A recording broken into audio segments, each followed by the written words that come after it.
Hello, everybody, and thank you for tuning in to the Liberty Report. Today we do the program called Mythbusters, and the co-host is Chris Rossini, and Chris is also the editor of the RonPaulLibertyReport.com. Chris, good to have you with us today. What is the subject going to be about? Good morning, Dr. Paul. Glad to be with you again. Today we're going to cover the Federal Reserve. We'll start with they've been around for a little over 100 years, and they've given us one economic crisis after another in those 100 years, and they got started right away with the lead up to the Great Depression with the stock market bubble that they created. But that's long gone, and the people that are alive today have experienced different economic booms and busts created by the Fed, most recently with the stock market bubble, where dot-coms were created that should have never been created, with the housing bubble, where houses and shopping centers and developments that should never have been created were, and people were buying houses that had no business buying a house. And even more recently, with the oil boom and bust that we've seen, and you've had a firsthand look at it down in Texas. So please give us a synopsis on how the Fed keeps creating these false, illusory economic booms. Well, they've been around a long time. Matter of fact, they've been known throughout all of history, but they've been worse in the last 100 years, and especially in the last 40 years, since we don't have any connection to gold since 1971. So there's more booms and more busts, more malinvestment, more debt, and more mistakes ever. And this will continue as long as we have central banking, especially at its worst, and that's what we have today. We do have some advantage as the issuing of the reserve currency of the world, some advantages which a lot of people don't understand and realize, but the long-term disadvantages are so overwhelming to everybody involved, even those who benefit on the short run. But there certainly is a boom period of the cycle. Matter of fact, in free markets, there are cycles, but they modulate softly, supply and demand. This encourages people to produce, and prices go down, and they might cut back. But that's self-adjusting, and it has to do more with a particular commodity and less to do, essentially not at all, if you have a sound currency that is not gyrating. But the real danger that we see in booms and busts and hurting a lot of people, that comes from a central bank. And the key to that problem is the fact that central banks have come along, not originally when the Federal Reserve was started, but certainly in the last 40 years, they have become more arrogant and believing and convinced that they know what interest rates ought to be. They know what the precise amount of money supply there has to be. And because on the short run, it can seem to stimulate and help some people. On the long run, it causes a lot of mistakes, and then that of course is when the boom ends. But you can create a boom, and you already mentioned, Chris, the fact that we had a boom in NASDAQ stocks. Looks like it's going to happen again. Right now there's a boom in bonds, and that's going to end badly. We had a housing boom. And that isn't, just the, supply and demand alterations that come in a natural market. These are extreme, where things go way up and then way down, and then there's a lot of people who suffer, and that, of course, is where the unfair part comes in. But in the boom cycle, there's a lot of malinvestment. Money goes to the wrong places for the wrong reason. It is responsible for creating debt, and creates these bubbles.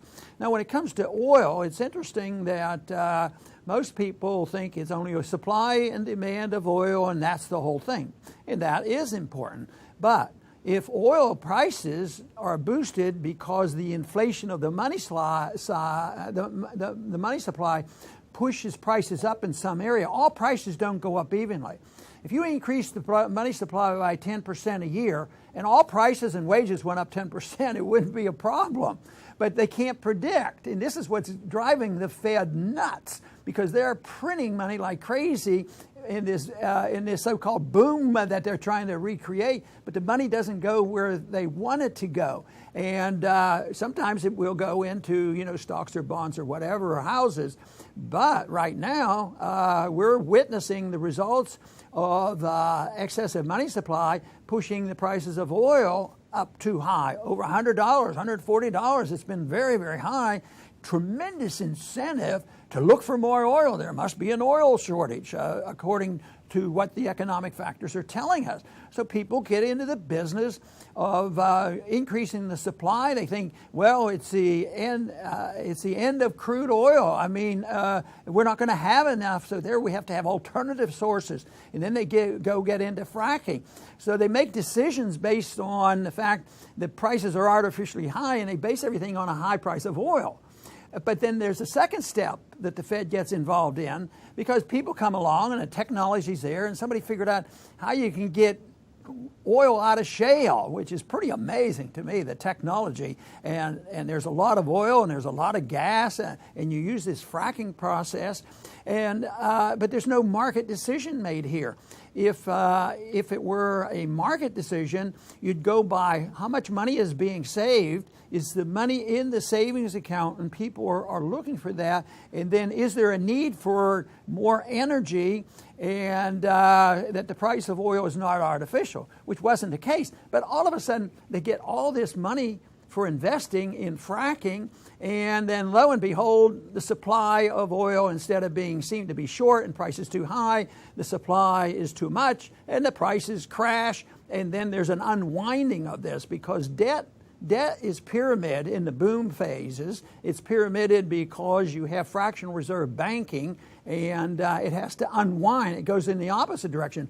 When you have fractional reserves, you build and build, and it looks like everything's going just great until people go bankrupt and they start peeling this off and declaring they want their money back, and people want their money out of the banks or go someplace else, and then that causes the crash. And that is the reason, a major reason why we have this oil problem. Houston's been hit. Texas has been hit. I don't think it's unwound yet at all, and it eventually will be, but it specifically has hit energy right now, and very few people think, well, it's not the Fed's fault on this. There are other factors too, no doubt, but I think the Fed, it couldn't have happened, the boom couldn't have been so great if you wouldn't have had the Fed artificially pushing prices of oil up and artificially giving credit to the people who wanted to speculate and go and find alternative sources of energy. So booms on the short run look great, but when the bust comes, it's not so good. Yes, that's for sure, and we'll talk about that next. We just discussed how the Fed creates the boom, but all artificial economic conditions must come to an end. All illusions must eventually be shattered, and that's when the crisis occurs. During the dot-com boom, all those companies that weren't making profits or even revenues, for that matter, they folded immediately. During the housing crisis, quote unquote, that's when we're left with all those foreclosures and empty shopping centers littered throughout the country now that are just sitting there. And it also takes a personal effect on people with broken lives, divorces, and even some people commit suicide. It gets so bad. So, Dr. Paul, let's discuss the bust cycle. And even down in Texas, you now get to see the other side of the coin with the oil rigs closing. So let's go over that next. Yeah, well, it does hurt a lot of innocent people, the laborers who looked like they were going to have a good job, and the business people who honestly invested because they thought the economic conditions and economic signals were correct. They all suffer. There's going to be a lot of people who lose their money and lose their investment. A lot of people are going to lose their jobs. And then there's one thing that people don't look at is, you look at maybe the people who are drilling for oil or doing the fracking, but there are many other, the service industries that grow up around the oil and the development, the people who make the pipe and all the other services that have to be used to produce the oil. But when you have the boom, there's an economic law that it comes in and said there's a limit to the boom.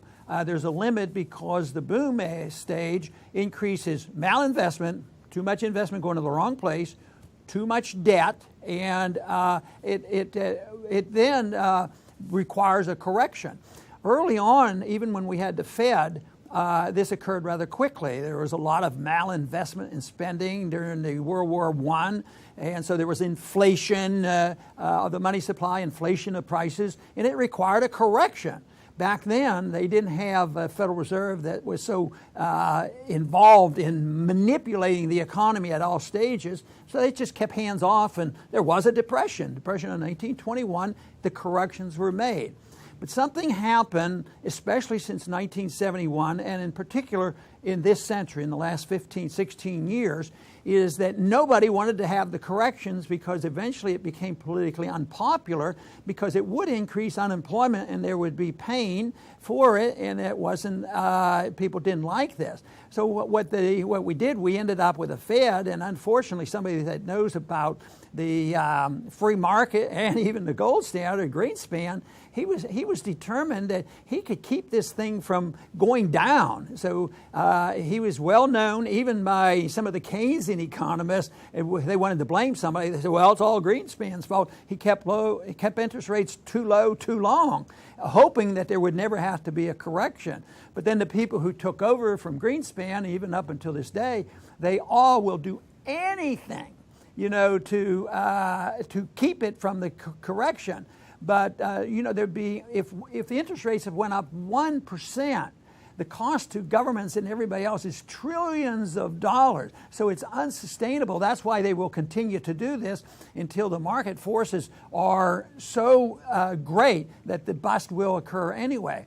But if we should stay out of the problems, but if there is the inflation and there is a bust, the only way you can get real economic growth again is the liquidation of debt. Individuals who get in over their head, they speculate, they start a new business, it's not going well, and they can't make their payments, they're not going to do well until they get rid of that debt.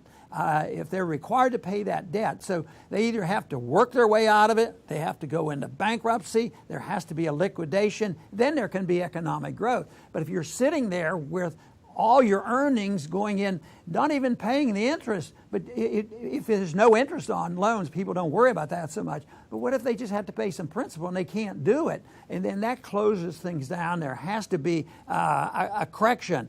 And this is where we have gone wrong in these last several decades. We do not allow the correction to occur, and that is so necessary. So we know where the boom comes from, and unfortunately, the bust is the market trying to say you have to make these corrections, but we have these sophisticated, well-educated, fancy university people who come along and say, aha, we can take care of this. One time I was talking to one of the Federal Reserve Board chairmen, and the subject of savings came up because savings are real important to help determine the real interest rates. I said, there are no savings. At that particular time, it was down to 1% and 2%. People were saving nothing.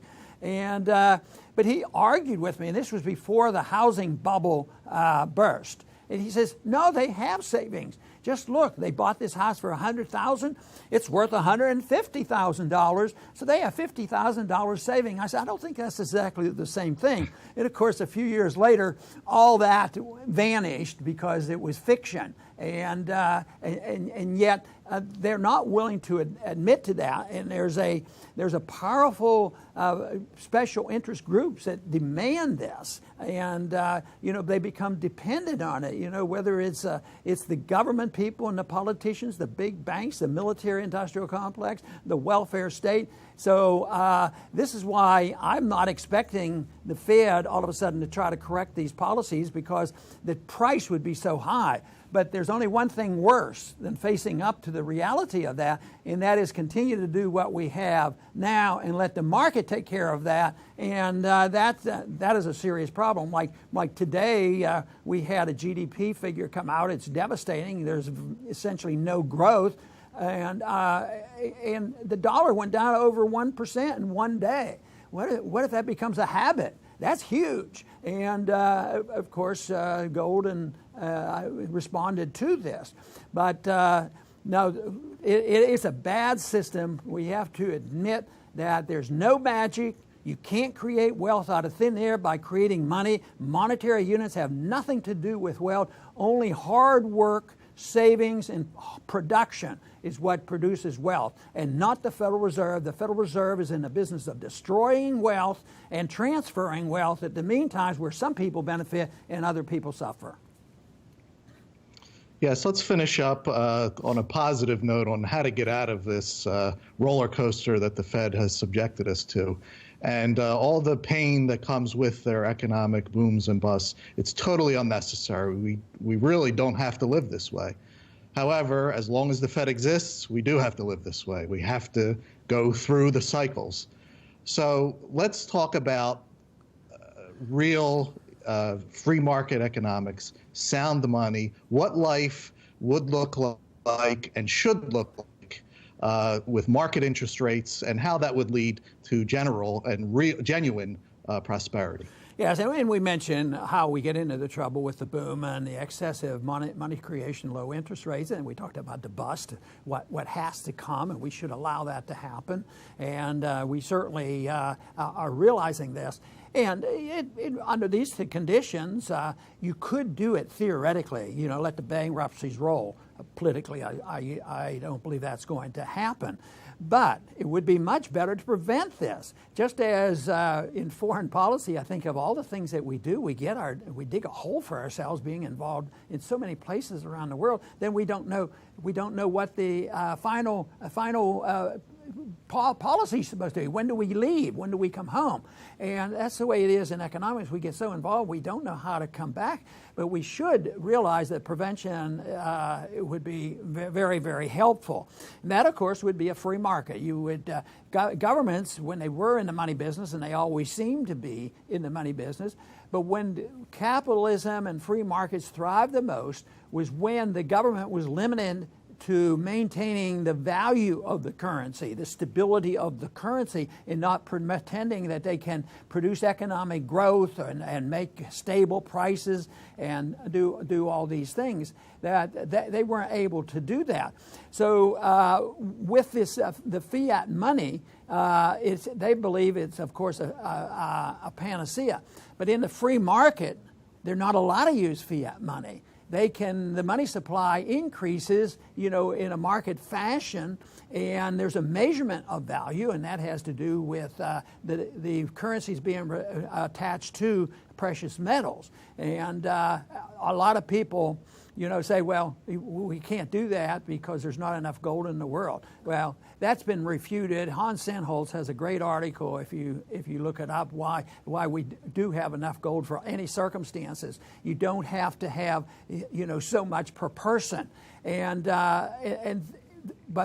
if you want to maintain the value of the currency in all these transactions, it's sort of like maintaining a measuring rod. But, if you're building a building and your measuring rod is a yardstick and it changes every day, you end up with a messy building. And that's about what we do with our money. It's changing value all the time. We're making mistakes. We overinvest and we measure incorrectly.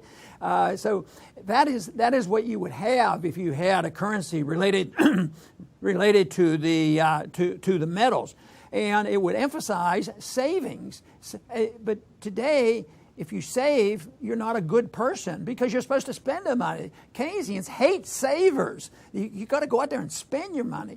But in the old days, when people were more self-reliant and didn't depend on printing money and the government passing it out, they would save their money. They would be frugal, and they did better in their retirement than they do today, even with Social Security. So this is something that would be beneficial if we restored the principle of savings, and it would be necessary in this situation. The other thing that people have to recognize under the free market system is the system that we don't like. It's really a form of theft, and it's a moral issue. When governments just create units out of thin air and say it has value and they run the world, if an individual did this, if he counterfeited the money, he'd go to prison. The founders actually thought that if you counterfeited the money, you deserved the death penalty. That's how much they hated the inflation. But taxes would go down under the circumstances of the free market because the printing of money is a tax. You value of the money, and the government gets the benefit from this. And borrowing is encouraged under the fiat system. It would be discouraged because you wouldn't be able to borrow at 0%, and the governments would be encouraged to do this. So there's so much benefits from this. But the free market and sound money comes together with what liberty is all about. Once people understand what true liberty is all about, and the government is there to protect the freedoms of individuals and protect the soundness of money and not to run our lives and run and regulate the economy and police the world, there would be no motive for saying that we can finance this, through the fiat system. That, of course, is what we continue to work for, and we certainly hope that someday we will see that. And I think that is the road to peace and prosperity, which is a very positive goal. Chris, I want to thank you very much today for being with us, and we'll be probably talking about this next week, possibly. Yes, it's not going away soon, but we'll stay on top of it, Dr. Paul. Okay, Chris, and thank you for being with us, and I want to thank all the viewers today for being with us at the Liberty Report. Please come back soon.